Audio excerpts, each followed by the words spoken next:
Did you see Microsoft Copilot? No. I mean, I've seen like the ads for it and the various like demos they've done, but I've not seen any release stuff.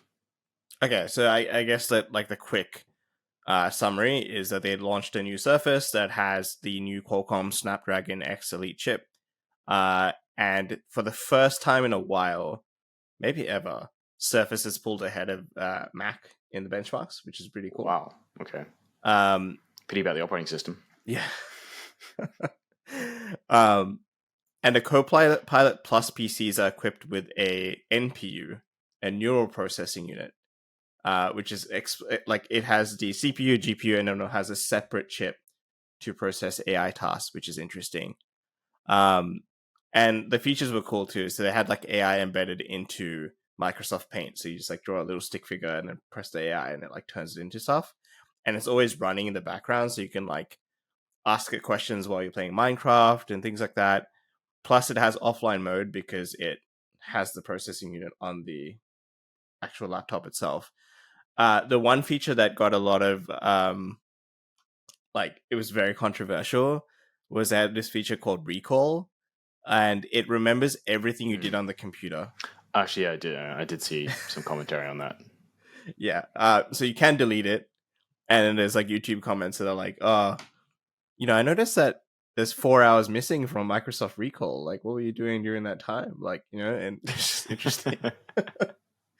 And then other people are like, oh, this is going to turn like virtual co-working into like a different, like, different realm because now you can track everything that your employees are doing. Yeah, Jesus. 4 hours, that's a marathon wank.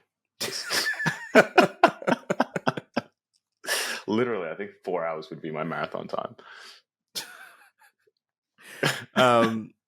Yeah, anyway, that was Microsoft Copilot. I thought it was a cool update. Yeah, that is pretty cool. I think Microsoft is a great example of a big company doing AI integration right. They've been a lot more thoughtful.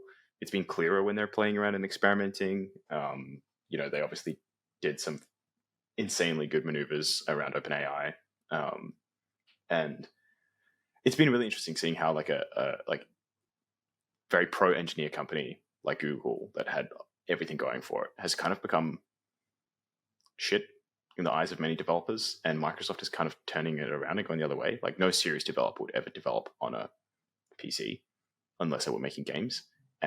But slowly, a lot of the technology that people are using is increasingly owned and developed and open sourced by Microsoft. And I think they're pulling ahead in sort of like enterprise AI. Was Mac always the leader for developers?